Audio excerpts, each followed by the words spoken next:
Ada istilah you don't understand business if you don't understand people ya. Artinya kamu nggak ngerti bisnis kalau kamu nggak ngerti manusia. Karena bisnis kan selalu melibatkan manusia dari ujung ke ujung. Nah, banyak teori dan strategi bisnis yang berhasil yang bisa kita pelajarin dari kehidupan sehari-hari. Halo, saya Ignatius Untung, selamat datang di Marketing.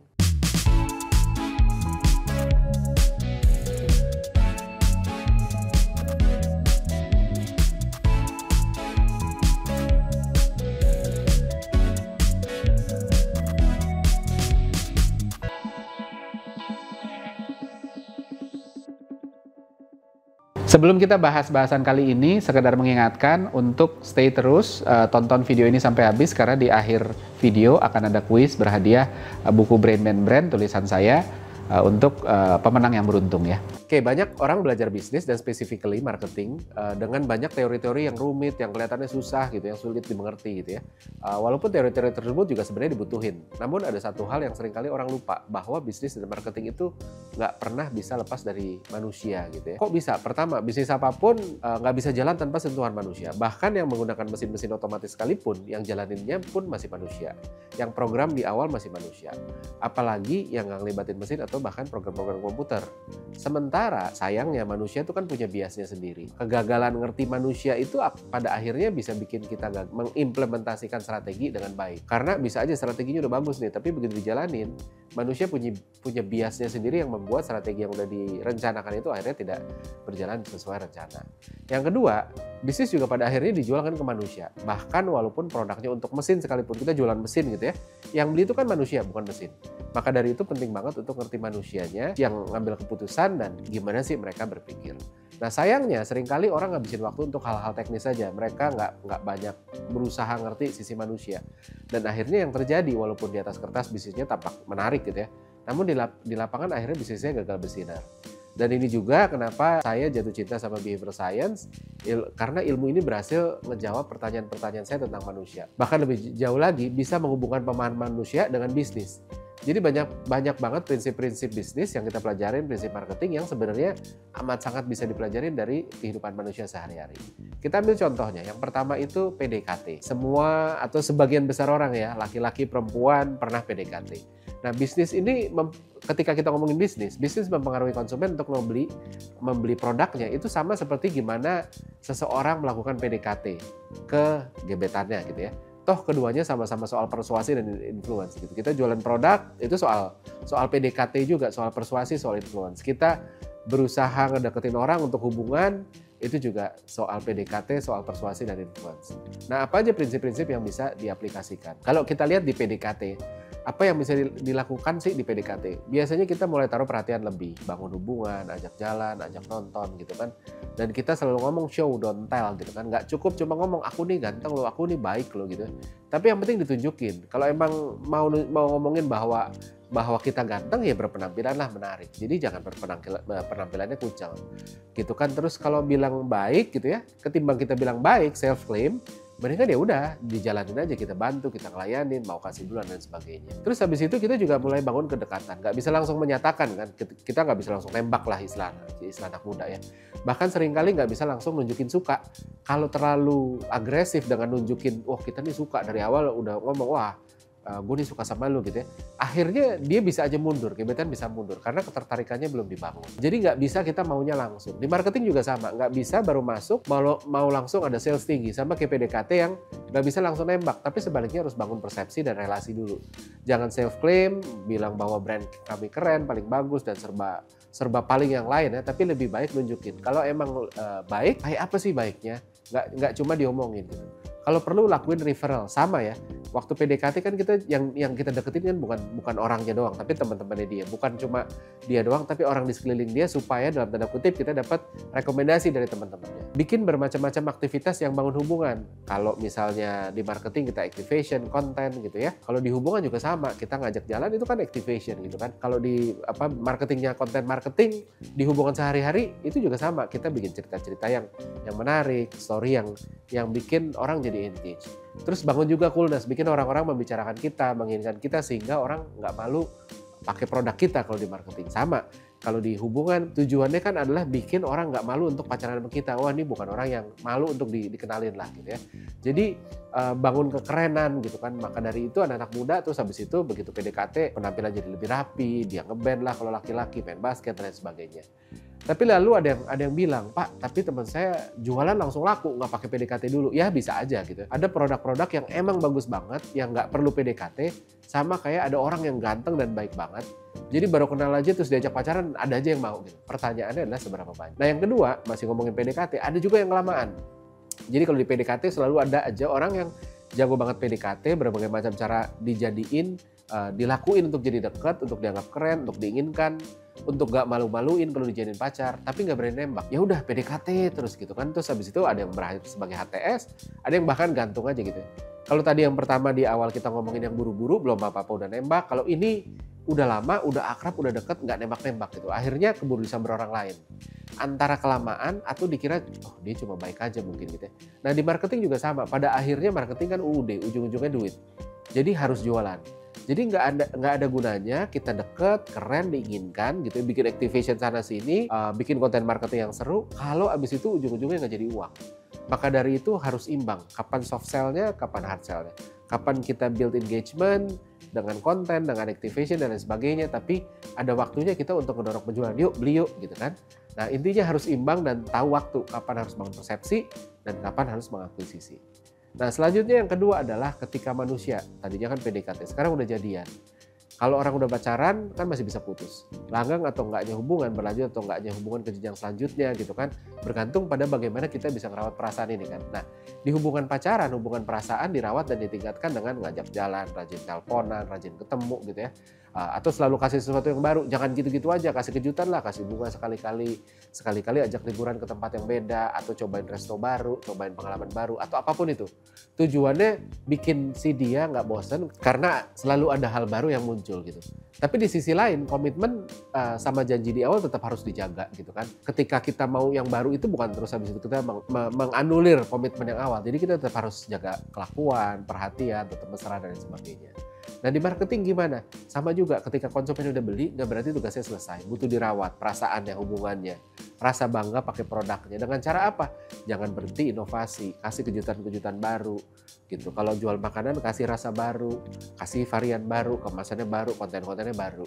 Tapi di sisi lain butuh juga untuk tetap konsisten. Layanan harus tetap baik, kualitas produk harus tetap prima, nggak hit and run. Waktu akuisisi dibaik-baikin, setelah dapat masa bodoh.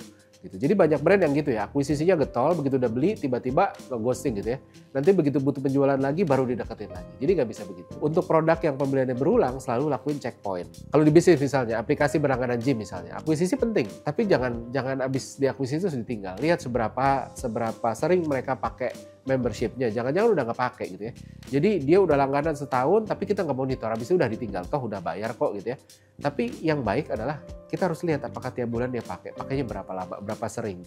Sehingga nanti ketika membershipnya habis, kita mau perpanjang mereka juga jadi mau gitu. Tapi kalau kita nggak monitor itu, ternyata mereka nggak pakai, dijamin begitu nanti kita mau perpanjang mereka pasti udah deh, nggak deh, saya nggak terlalu pakai kok gitu ya. Nah kalau di hubungan pacaran memang agak beda ya, karena pacaran nggak ada komitmen periode ya, jadi nggak ada istilah periode pacaran diperpanjang. Tapi kalau nggak ada engagement, nggak pernah jalan bareng, nggak pernah teleponan, ujung-ujungnya kan juga putus. Jadi memang sebenarnya sama gitu. Yang ketiga adalah ketika menghadapi persaingan. Jadi bisnis sama juga dengan hubungan sehari-hari ya, selalu ada persaingan. Bersaing untuk dapetin kerjaan, bahkan untuk jadi ketua RT, ketua kelas, untuk naik pangkat dan sebagainya. Dan untuk bisa bersaing pastinya kita harus bisa jual diri, bahwa kita bisa dipercaya, bahwa kita punya banyak keunggulan, bahwa kita akan bekerja dengan baik kalau dikasih jabatan ini gitu kan. Dan untuk itu kita berusaha bikin marketing campaign untuk mengkampanyekan atau menyampaikan fitur-fitur itu. Walaupun caranya nggak selalu terlalu marketing ya, nggak pakai media, nggak pakai bikin materi kreatif, tapi prinsipnya sama. Bikin apapun citra yang kita ingin bangun itu jadi terwujud di benaknya mereka. Nah yang sering kali sayangkan dalam upaya ini adalah kita bersaing dengan menjelekkan pesaing kita, ketimbang fokus pada kekuatan.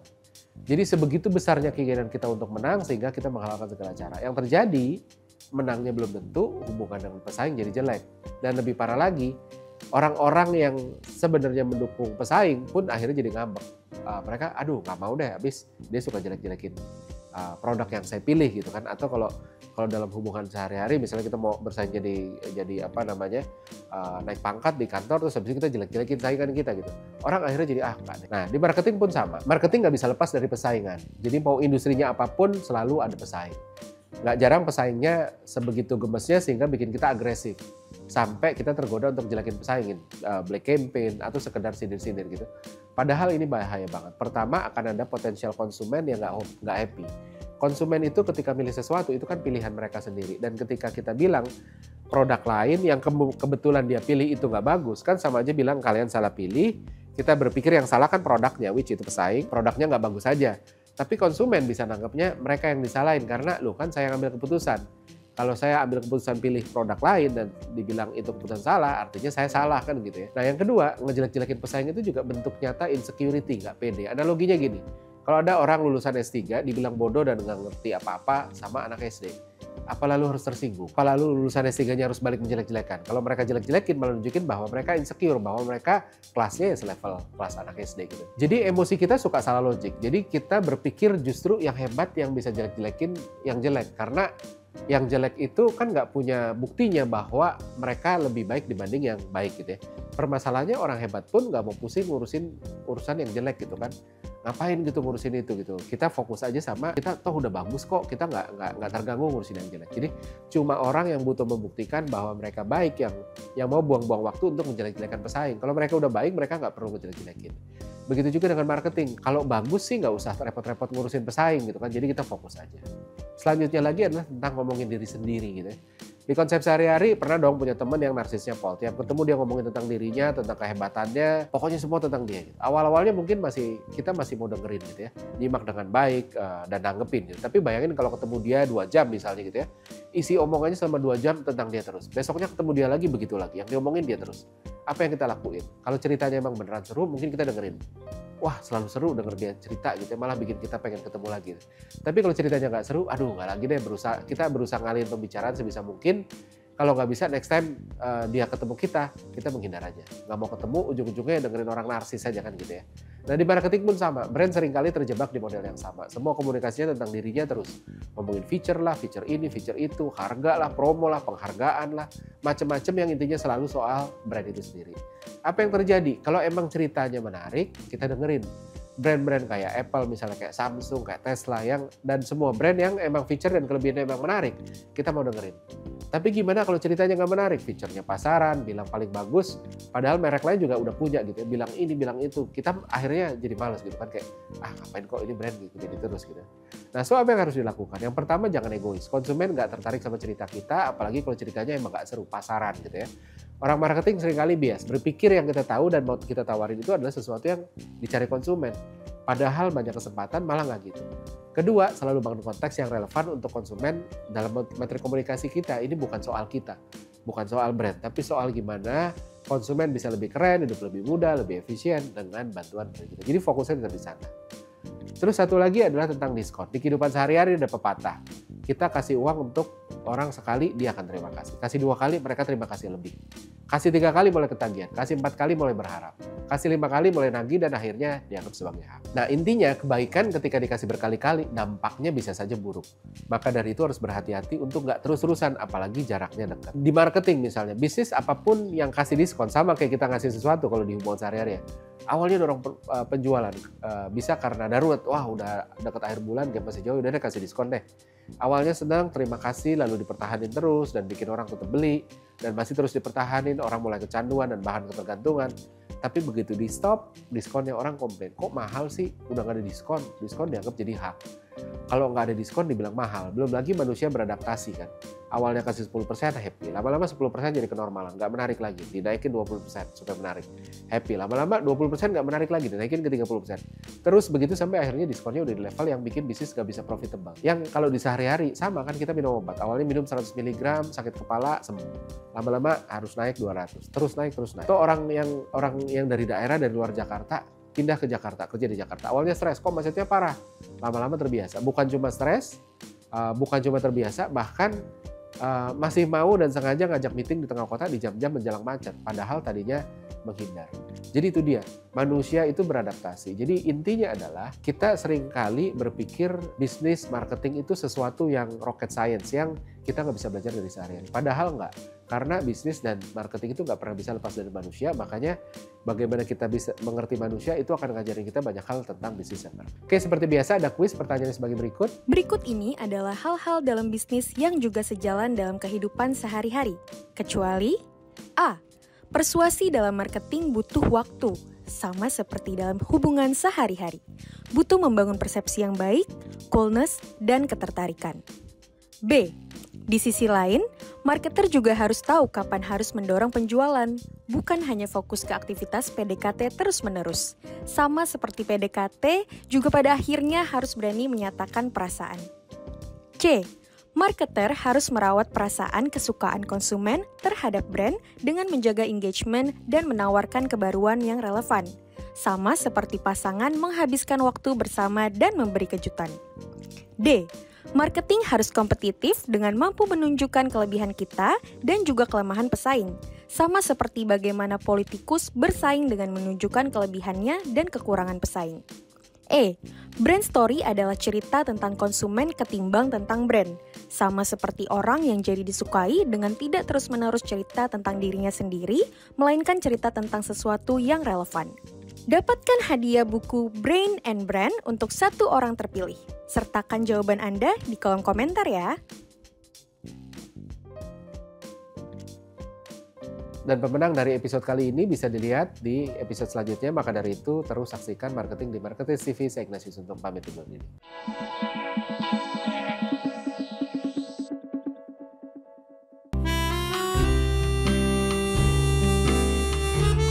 Gimana? Seru-seru kan videonya? Kalau suka, jangan lupa komen dan like ya. Masih banyak juga nih video-video yang keren-keren lainnya, gitu kan?